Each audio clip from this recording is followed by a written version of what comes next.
बिस्मिल्लाहिर्रहमानिर्रहीम। अस्सलाम वालेकुम नाज़रीन, मेरा नाम है ताहिर मकसूद छीना और मेरे साथ हैं मलिक अब्दुल लतीफ़ साहब republicpolicy.com के प्लेटफॉर्म से।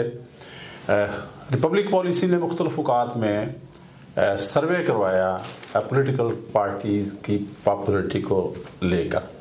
KPK हल्का डिस्ट्रिक्ट वाइज और हल्का जाती सियासत जो है उसके बारे में क्या वहाँ से फीडबैक आया, नताइज क्या है, उसके लिए मैं गुजारिश करूँगा मलिक अब्दुल लतीफ़ साहब से कि मुझे और नाज़रीन को बताइए।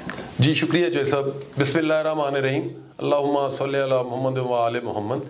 जी नाज़रीन, जो कौमी असम्बली के हल्का जात हैं उनका डिस्ट्रिक्ट वाइज जो ओवरव्यू है वो आप लोगों की खिदमत में पेश करते हैं। तो KPK में जब हम जाते हैं, जब हमने सर्वे करवाया और वहाँ के जो नताइज सामने आए तो वहाँ पे 6 मुख्तलिफ ट्रेंड नज़र आए हमें। सबसे पहले हम लेते हैं हरीपुर को, तो वहाँ पर PTI का मुकाबला PMLN के साथ, और जब आते हैं मालागढ़ में तो वहाँ पे PTI का मुकाबला जो है वो जमात इस्लामी, मुस्लिम लीग नून और पाकिस्तान पीपल्स पार्टी के साथ है। जब पेशावर वैली में आते हैं तो वहाँ पर PTI का मुकाबला जो है वो ANP और पाकिस्तान पीपल्स पार्टी के साथ है। जब सेंट्रल KPK में आते हैं जिसमें क्वाड डिवीजन है तो वहाँ PTI का मुकाबला ANP और JUIF के साथ है। साउथ में जब जाते हैं डेरा इस्माइल खान और बन्नू की तरफ तो वहाँ PTI का मुकाबला जो है वो JUIF के साथ है। और इसी तरह जब फाटा में जो साबका एक्स फाटा है, अब तो वो KPK का हिस्सा है, वहाँ PTI का जो मुकाबला है वो JUIF और जमात इस्लामी के साथ है। तो यहाँ पर पंजाब की निस्बत KPK में जो पॉपुलर वोट की जो परसेंटेज है वो ज़्यादा है। पंजाब में 50 से 60% तक है, यहाँ पर 60 से 70% तक जो पॉपुलर वोट है वो PTI के साथ है। और पूरे KPK में आपको यही ट्रेंड नज़र आएगा कि हर जगह पे PTI मेन कंटेंडर्स है और उसके साथ मुकाबले के लिए किसी जगह पे PMLN है, किसी जगह पे ANP है, पीपल्स पार्टी है, जमात इस्लामी है या कहीं पे JUIF है। तो वहाँ पे आपको ओवरऑल जो पॉलिटिकल वेव है इस वक्त वो आपको PTI की ही नज़र आती है। मैं यहाँ पे नाज़रीन को ये बताता चलूँ कि KPK में जो पॉलिटिकल वेव है उसकी खासी अहमियत है। 2002 के इलेक्शन में या उस वक्त वहाँ MMA की वेव थी और MMA ने जीती और उन्हें गवर्नमेंट बनाई। अब इस वक्त बल्कि 2013, 2018 के इलेक्शन और अब जो 2024 में होने जा रहे हैं तो वहाँ पर जो वेव है वो PTI के हक में है। तो इस वजह से हर जगह पे PTI जो है वो मेन कंटेंडर्स आपको नजर आती है। अब जो हमारे मेथोडोलॉजी है, रिपब्लिक पॉलिसी ने जो सर्वे करवाया वो हमारी वेबसाइट पर मौजूद है, वहां से जाके आप पूरी डिटेल में देख सकते हैं। और फिर इसी तरह डिस्ट्रिक्ट वाइज रिपोर्ट्स जो हैं वो हम YouTube चैनल पे भी आप लोगों को प्रोवाइड करेंगे और हमारी वेबसाइट पे भी उसके मुतालिक डिटेल्स मौजूद हैं। जी नाजरीन, तो मैं यहाँ पर आप लोगों को बता दूं कि जो KPK में डिस्ट्रिक्ट वाइज पॉपुलर वोट में से क्या क्या परसेंटेज किस किस सियासी जमात के साथ लोगों ने अपनी वाबस्तगी जाहिर की है वो आपको जो 60 से 70% तो पॉपुलर वोट ओवरऑल है। अब पॉपुलर वोट में से किस सियासी जमात के साथ कितने % लोगों ने वाबस्तगी जाहिर की और वो डिस्ट्रिक्ट वाइज हमारी टीम के ही मुबश्शिर साहब वो आप लोगों की खिदमत में पेश कर देंगे। बिस्मिल्लाहिर्रहमानिर्रहीम, अस्सलाम वालेकुम नाज़रीन, मैं Mubashir Nadeem, director program Republic Policy आपकी खिदमत में हाजिर हूँ।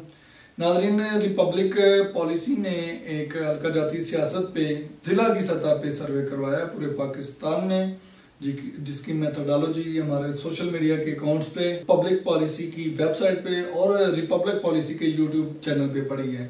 मेथोडोलॉजी को अगर मैं थोड़ा सा बयान कर दूं कि पहला मेथड जो था वो पॉपुलर वोट और ट्रेडिशनल वोट की पैमाइश थी उस हल्के की। दूसरे नंबर पे पॉपुलर वोट को मजीद सियासी जमातों में तकसीम किया गया कि कौन सी सियासी जमात कहाँ पे स्टैंड करती है, उसकी शेयरिंग कितनी है, उसकी परसेंटेज कितनी है। ये दो मेथड थे जो रिपब्लिक पॉलिसी ने सर्वे में अपनाए। नाज़रीन, प्रोग्राम शुरू करने से पहले मेरी आप सब लोगों से गुजारिश है कि अगर अभी तक आपने हमारा चैनल सब्सक्राइब नहीं किया तो मेहरबानी फरमा के हमारे चैनल को सब्सक्राइब करें। कमेंट सेक्शन में जाके अपनी राय से हमें मुस्तफीद फरमाएं ताकि हम अपने प्रोग्राम को बेहतर से बेहतर कर सकें। नाज़रीन, आज का जो ज़िला है ज़िला खैबर है। खैबर डिलिमिटेशन और 2023 के मुताबिक ये है कौमी असम्बली का एक हल्का है। इससे पहले पुराने अगर डिलिमिटेशन पे जाएं जो 2017 में भी, जिसके मुताबिक 2018 के इलेक्शन जनरल इलेक्शन हुए, उस वक्त यहाँ पे 2 कौमी असम्बली के हल्के थे। अगर मैं पुराने हल्कों की बात करूँ तो यहाँ पे NA43 और NA44 है। अगर 43 की मैं बात करूँ तो यहाँ से नूरुल हक कादरी पाकिस्तान तहरीक इंसाफ के उम्मीदवार थे। उन्होंने 33,000 से ज्यादा वोट हासिल किए और वो कामयाब करार पाए। दूसरे नंबर पे गुल अफरीदी साहब थे, आज़ाद हैसियत से इलेक्शन लड़ा, उन्होंने 30,000 से ज्यादा वोट लिए, तकरीबन कोई 3-3,500 के मार्जिन से वो शिकस्त खा गए। तीसरे नंबर पे शर्मद खान थे, ये भी आज़ाद हैसियत में इलेक्शन इन्होंने लड़ा, इन्होंने 10,000 से ज्यादा वोट हासिल किए। ये 2018 का कौमी असम्बली का एक हल्का। दूसरे हल्के की बात करें 44 की, तब ये खैबर एजेंसी थी, अभी ये खैबर जिला है। तो यहाँ पे मोहम्मद इकबाल खान थे पाकिस्तान तहरीक इंसाफ के उम्मीदवार, इन्होंने 12,000 से ज्यादा वोट हासिल किए और ये कामयाब करार पाए। दूसरे नंबर पे हमीदुल्लाह खान अफरीदी थे, ये आज़ाद हैसियत से इलेक्शन लड़े, इन्होंने दूसरे नंबर पे रहे और 9,000 से ज्यादा वोट हासिल किए। तीसरे नंबर पे नवाबजादा मोहम्मद शाह साहब थे, ये भी आज़ाद हैसियत से इलेक्शन लड़े, इन्होंने 6,000 से ज्यादा वोट हासिल किए। नाज़रीन, अगर हम खैबर जिला के बरादरियों की कबीलों की बात करें तो यहाँ पे अफरीदी हैं, शनवारी हैं और शलमानी हैं। नाज़रीन, अगर हम जिला खैबर के पॉपुलर और ट्रेडिशनल वोट की बात करें तो यहाँ पे 60% जो है वो पॉपुलर वोट है और 40% जो है वो ट्रेडिशनल वोट है। ट्रेडिशनल वोट दड़ाबंदियों का, बरादरियों का वोट होता है। अगर हम 60% जो पॉपुलर वोट है इसको मजीद बाइफरकेट करें, तकसीम करें सियासी जमातों में, तो यहाँ पे भी पाकिस्तान तहरीक इंसाफ 63% के साथ सरफहरिस्त है। दूसरे नंबर पे जमीयत उलमा इस्लाम मौलाना फजलुर रहमान ग्रुप है, वो 11% के साथ मौजूद है। तीसरे नंबर पे जमात इस्लामी है 10% और 16% अदर्स जमातें जिसमें पाकिस्तान पीपल्स पार्टी या दूसरी जमातें ANP शामिल हैं। नाज़रीन, ये ज़िला खैबर का ओवरव्यू था। पहले बता चुका हूँ कि जब हमारे टीमों ने सवाल पूछा तो सवाल ये था कि 8 फरवरी 2024 को आप किस सियासी जमात को वोट देंगे, तो लोगों ने अपनी राय का इजहार किया। साथ साथ उन्होंने अपने गुस्से का और जो वो सियासी जमातों से मुतनफ़र हैं उसका भी इजहार किया।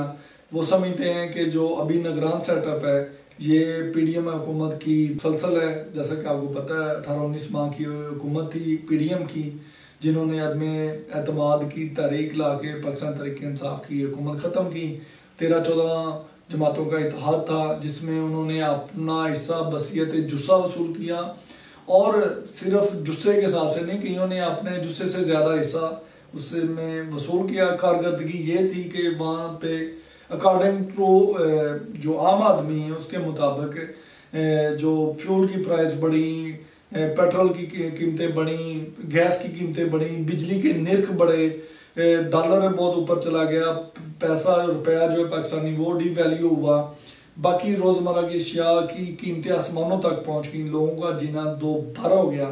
तो लोग मुतनफ़र हैं, वो उनकी जो वाबस्तगी है वो चेंज हो रही है या चेंज है और उन्होंने अपनी वाबस्तगी पाकिस्तान तहरीक इंसाफ के साथ शो की।